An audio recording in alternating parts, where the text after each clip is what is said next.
La confiance est le torrent qui te permettra de voguer où bon te semble. Au fil des accompagnements, j'ai fait un constat saisissant. Certains espèrent se créer la confiance dans un environnement où le plus fort des génies ne pourrait rien pour eux. D'autres veulent s'en créer avec un système de pensée totalement biaisé.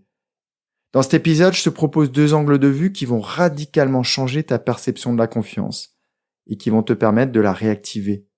C'est cette confiance qui te permettra de passer à l'action pour te créer cette vie riche, épanouie et pleine de sens. Bienvenue sur Dépasse-toi, je suis Sylvain et la promesse de mon podcast est simple, t'aider à te créer la vie que tu mérites. Quand je ne suis pas devant le micro, j'accompagne les personnes sensibles à se transformer. Et au fil des épisodes, je vais te partager les prises de conscience qu'elles ont eues et qui leur ont permis de s'épanouir. Tu vas comprendre entre autres comment mieux te connaître, avoir de belles relations, apaiser ton mental et trouver ta place, celle où tu te sentiras aimé et reconnu à ta juste valeur. Si tu veux profiter de tout ce que j'ai à t'offrir, abonne-toi à mon courrier privé sur sylvainviens.com. Installe-toi confortablement, je te souhaite une très belle écoute. Cette semaine, c'est le commentaire de Cédric que j'ai choisi, accompagné d'un 5 étoiles sur Apple Podcast. Il me dit « Sylvain est une personne aux valeurs humaines fortes qui partage généreusement ses conseils d'une façon simple et efficace pour éclairer le chemin de ses auditeurs. » Merci Cédric pour tes mots et j'espère que cet épisode apportera encore un peu de lumière sur le chemin du bonheur de mes auditeurs. Revenons au sujet du jour, la confiance. J'ai envie de te faire un peu voyager dans cet épisode. Imagine un paysage de Provence, comme ceux des histoires de Marcel Pagnol. Devant toi, de petites fleurs violettes, avec une senteur très agréable, rangées comme des bataillons prêts à partir au combat. En arrière-plan, des collines, où l'on peut apercevoir des maisons taillées dans la pierre. Lors de l'enfance, une source coulait naturellement entre cette colline et ce champ de lavande. La confiance coulait à flot. Malheureusement, aujourd'hui, pour beaucoup d'adultes, le chenal est à sec ou pas suffisamment rempli. Je vois 2 raisons principales à ça. Soit cette source s'est tarie à cause des expériences de la vie, soit son environnement ne lui permet plus de couler librement. Ensemble, on va regarder ces 2 causes de plus près. La première cause, la source s'est tarie.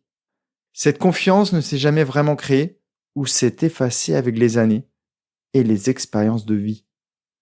Un papa ou une maman qui n'allait pas bien et qui n'ont pas prononcé les bonnes phrases. Tu feras plein de belles choses. Tu as tout pour réussir.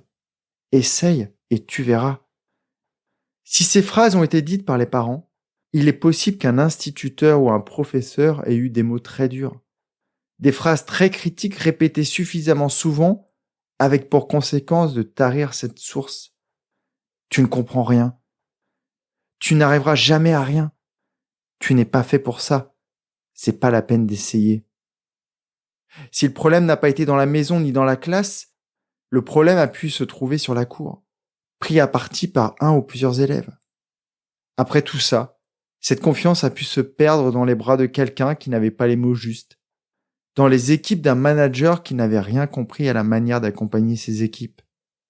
Bref, il existe une multitude de moments qui ont pu assécher ta confiance. Une expérience de vie peut ressembler à une fonte de glace et faire exploser ton débit de confiance. Ou au contraire, peut ressembler à une canicule, comme celle que l'on a subie cet été et épuiser ta source. La deuxième cause de cet assèchement peut être l'environnement. Tu as beau être une belle personne, avec de superbes qualités, un sourire vrai et authentique, une bonté d'âme incroyable. Si tu es dans un environnement qui ne te convient pas, jamais ta confiance ne pourra se remettre à couler à flot. C'est comme si quelqu'un avait coulé une chape de béton sur ta source. C'est ce qu'il se passe quand tu es entouré de personnes qui ne te conviennent pas, ou avec qui tes relations sont malsaines. Si à chaque fois que tu fais quelque chose de bien à ton travail, par exemple, en animant une super réunion, où tes collègues sont super contents, ton manager est aux anges, tu es super fier de toi. Et quand tu racontes ça le soir à table avec ta famille, personne ne réagit.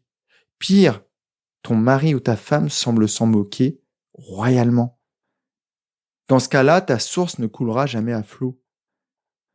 Si à chaque fois que tu passes un super week-end avec tes enfants, avec ton mari ou ta femme, et que le lundi tu arrives dans une place professionnelle qui n'est pas la tienne, même résultat que précédemment.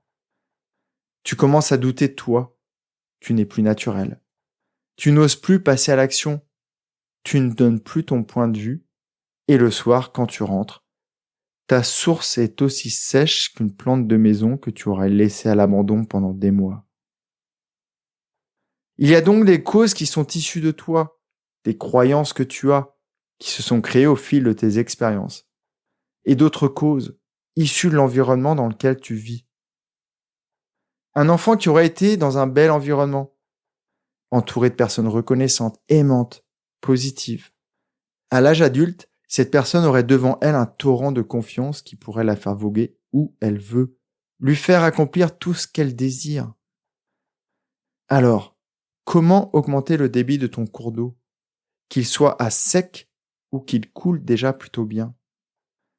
La première étape est de prendre conscience de la cause de ton manque de confiance. Est-ce que ce manque est dû au passé, à ces phrases que tu n'as pas entendues, ou au contraire que tu as trop entendues, ou à ta vie actuelle, à l'environnement que tu côtoies, professionnel, amoureux, familial ou amical? Si tu t'es reconnu dans la première cause et que ta confiance s'est asséchée au fil du temps, rappelle-toi des expériences qui t'ont meurtri. Pas dans l'idée de créer de la colère ou de la rancœur, mais dans le but de te soigner, d'alimenter ta confiance en toi en rejouant ces scènes du passé.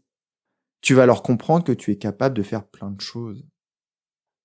Vois-toi par exemple dans ta classe de cours, tenir tête à ce professeur et lui expliquer que tu es largement capable de réaliser ce qu'il te demandait. Vois-toi dans les bras de cet amoureux et explique-lui comment il est passé à côté de toutes tes qualités. Vois-toi dans les expériences qui ont asséché ta source et modifie-les à ta guise, afin que leur trace émotionnelle soit différente et permet à cette source de redevenir un beau torrent. Si en revanche tu t'es reconnu dans la seconde cause et tu penses que c'est ton environnement qui te plombe, distingue quels sont les éléments de cet environnement qui contribuent à l'aridité de ta confiance. Est-ce l'environnement familial? Comment te sens-tu après un week-end en famille? Après une semaine en vacances avec tes parents ou beaux-parents? Est-ce ton environnement amical? Comment vis-tu les soirées avec tes amis? Es-tu toi-même avec eux? Oses-tu leur proposer tes idées? Est-ce ton environnement professionnel? Vas-tu la boule au ventre au travail ou ressens-tu une vraie envie et une vraie fierté à y aller? Es-tu en phase avec les valeurs que véhicule ton entreprise? La vie peut être super simple, mais pour ça, quelquefois, il faut prendre des décisions difficiles. Je pourrais te donner des dizaines d'exemples de personnes qui ont pris ces décisions difficiles et qui ont transformé leur environnement pour atteindre une vie pleine de confiance. Ça peut passer par mettre fin à une relation amoureuse. Je pense à une de mes clientes qui ne voyait plus le jour dans sa vie, car à chaque fois qu'elle construisait un château de cartes, son conjoint passait derrière et le démolissait d'un revers de main. Ça peut passer par une rupture professionnelle. Je pense à un client qui avait tout pour réussir, sauf un encadrement qui ne lui laissait aucune chance de retirer les étiquettes du passé qui lui collaient à la peau. Ça peut passer par avoir une discussion sincère avec ton entourage. Certaines personnes ne changeront jamais, mais d'autres ne se rendent tout simplement pas compte. Je peux aussi te donner de nombreux exemples de personnes qui ont changé de vie en comprenant tout simplement que c'est ce qu'elles pensaient d'elles-mêmes qui était faux. Elles se sont rendues compte qu'elles pouvaient réussir de grands projets et atteindre de beaux objectifs de vie. Pour ça, rappelle-toi toutes les belles choses que tu as déjà réalisées par le passé. Parcours ta vie et revis les bons moments de ton existence pour que tu permettes à nouveau à ta source de jaillir. J'ai envie de te répéter cette phrase qui me parle de plus en plus. La vie peut être simple, mais pour ça, quelquefois, il faut prendre des décisions difficiles. Je te laisse à cette réflexion en espérant que ton débit de confiance explose dans les jours à venir, inondant ton quotidien afin que tu te sentes capable de naviguer vers la vie que tu mérites. Si tu as besoin d'un co-capitaine pour ça, tu sais où est mon port d'attache. En attendant le courrier de jeudi, questionne-toi. Si tu as aimé cet épisode, il plaira sûrement à un de tes proches, alors pense à le lui partager tout de suite. J'espère aussi qu'il te donnera envie de me laisser un avis 5 étoiles sur ta plateforme d'écoute. On se retrouve jeudi dans mon courrier pour faire encore un pas de plus vers la vie que tu mérites. Prends vraiment bien soin de toi et passe une très belle journée. Bye bye.